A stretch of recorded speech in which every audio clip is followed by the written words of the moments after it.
ఓం శ్రీ సాయిరామ్. శ్రీమద్ భగవద్గీత 11వ అధ్యాయంలోని 12 గురించి ఈరోజు తెలుసుకోబోతున్నాం. సాయిరామ్.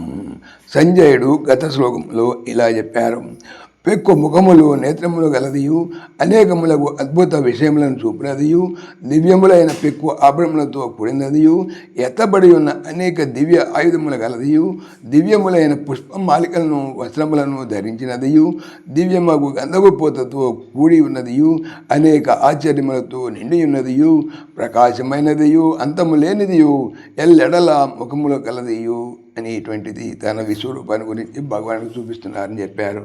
ఇక ఈరోజు తెలుసుకుపోయేటువంటి 12వ శ్లోకంలో ఇలా ఉన్నాడు సంజయుడు: దేవి సూర్య సహస్రస్య భవే జుగపతుత్థితాం యది భాసదృశీ సా స్యాద్భా సప్తస్య మహాత్మనః.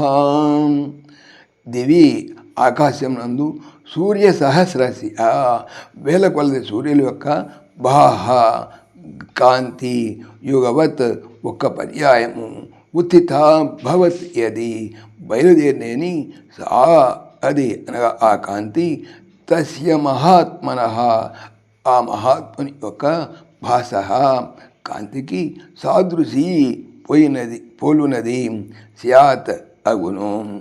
ఆకాశమందు వేల కొలది సూర్యుల యొక్క కాంతి ఒక్కసారి బయలుదేరిన సో ఎంత కాంతి ఉండను, అది ఆ మహాత్ముని యొక్క కాంతికి పోలి ఉన్నది. జై శ్రీకృష్ణ.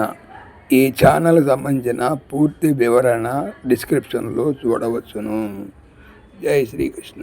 ఓం దేవకీ నందనాయ విద్మహే వాసుదేవాయ ధీమహి తన్న కృష్ణ ప్రచోదయాత్. ఓం సర్వం శ్రీకృష్ణార్పణమస్తు. జై శ్రీకృష్ణ. జై జై శ్రీకృష్ణ. ఆత్మీయులకు మనవి, ఈ ఛానల్తో పాటుగా భగవానుడు అనంత మహిమల శ్రీ సత్యసాయి అనేటువంటి మరొక ఛానల్ను నా చేత చేయిస్తున్నారు. దీనికి సంబంధించిన లింక్ డిస్క్రిప్షన్లో చూడవచ్చు. సాయిరామ్.